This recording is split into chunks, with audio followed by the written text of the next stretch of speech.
Now that we've talked about theory, we want to spend a little bit of time looking at examples where we need to figure out actually what is the limiting reagent, not just where we should use it. All right, so the general strategy for limiting reagent. I'm going to put a little caveat. There's more than one way to do this. Your book talks about a different method, but this is the method that I'm going to talk about. I think it works well, and it also gives you the theoretical yield for free out of it. But what we're going to do is we're going to take each reactant in our mixture, and we're going to use stoichiometry to figure out how much product we can make for each of them, right? So we're going to imagine that each of them can make some product, make the same product, and see how much they could make. And so we're going to get different amounts of that same product, and whichever reactant corresponds to the lower amount is the limiting reagent. Okay, so whatever corresponds to the lower amount, that reactant is the limiting reagent. All other reactants are in excess. And I forgot to mention, that amount of product is theoretical yield. That's why I use it this way, because you get the theoretical yield for free. That lower amount of product, right? This is limited. A lot of times we look at that higher amount and use that, but that is what we could make with our excess reagents, but we run out of the limiting reagents. These will be left over. You have more, you could make more product with that ingredient, but you don't have your limiting reagent. The other ingredients have run out.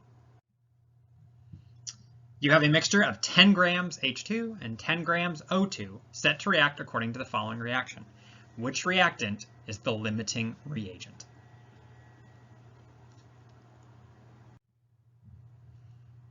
What do we want? You can see it's limiting reagent.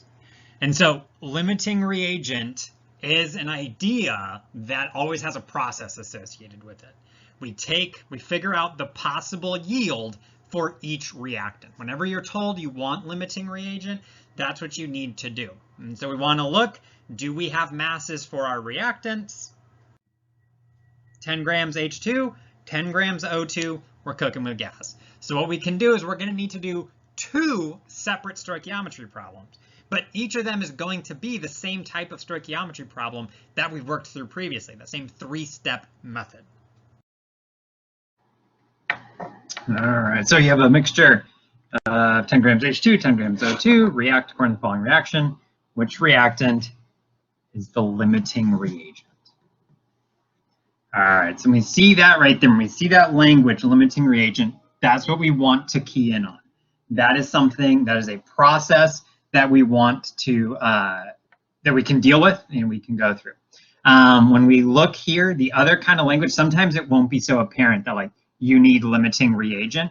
But one of the things we can see is that we are given a mass of reactant and the mass of another reactant. So in this problem, you're explicitly told, calculate limiting reagent. But whenever you are given the mass of two reactants, you have to figure out what the limiting reagent is. There is one stoichiometric ratio where they would be at a perfect reaction mixture. But in general, if you just have some of the first reactant and some of the second reactant, when you mix them, you are pretty much guaranteed that one of them will be the limiting reagent. Because there's only one possible mixture that doesn't leave a limiting reagent, where they're actually at 2 moles to 1 mole. But generally, everything else leads to limiting reagent situation, where one is in excess and the other one's going to run out first. And so when we want to go through that process of figuring out what the limiting reagent is, there are going to be a couple ways to do this. The book talks about one way. I'm going to walk through a way that's based around calculating potential product. If you have a different way that you like, that works. This way that I'm going to talk about, it works, and it gives you, the reason why I use this one is it gives you a little bit of free, you get kind of some free information coming out of it that we'll see at the end. So what we're going to do is we're going to calculate potential product for each. So we're going to do 2 stoichiometry calculations.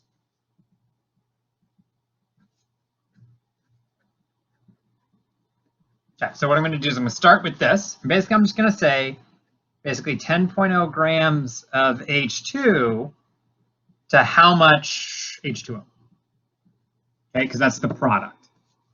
And so I go through that process. I know how to do that stoichiometry. 2.02 grams of H2 for every 1 mole of H2. That's my molar mass. Then I use my reaction coefficients. 2 moles of H2 for every 2 moles of H2O. Those are my reaction coefficients, pulling them off the balanced equation. And then finally, molar mass of H2O is 18.02 grams.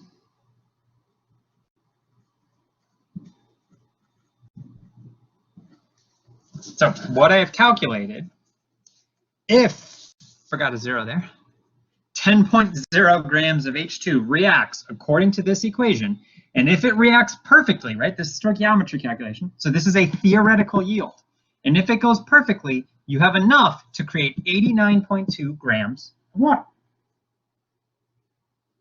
Okay, so we can do that calculation. So that is one of our reactants. But we also have this other reactant. So the other question I'm going to ask is, if I have 10 grams of O2, well, how much water can I make from that? Okay. I figured out for H2 how much water? Well, for O2, how much water? And again, that's going to be the same type of stoichiometry calculation. I use the molar mass of O2 this time. So 32 grams of O2 gives me 1 mole of O2. I use the coefficient on O2, which is 1 mole of O2. But on this, and actually from this, 2 moles of H2O. And then this is the exact same molar mass, 18.02 grams for every 1 mole of H2O, because I'm going to the same product. And when I calculate that, I get 11.3 grams of water.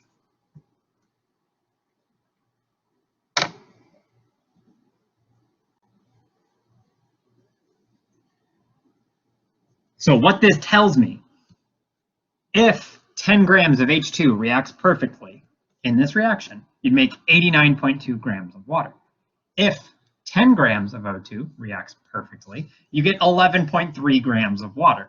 11.3 grams of water is lower than 89.2, right? What that means is that since this value is lower, you're not making 89.2. You're only going to make 11.3. You only have enough oxygen to make 11.3 grams of water. All of this H2 cannot react. So because this is a lower number, that means this is your limiting reagent. The oxygen that you have is the limiting reagent. And you also now know that for this mixture, 11.3 grams of H2O is the theoretical yield.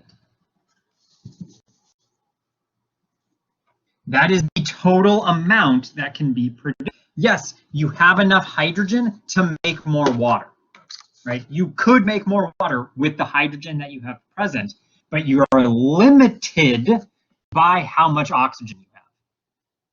The oxygen is going to run out. If you want to make all of this water from all this hydrogen, you need more oxygen.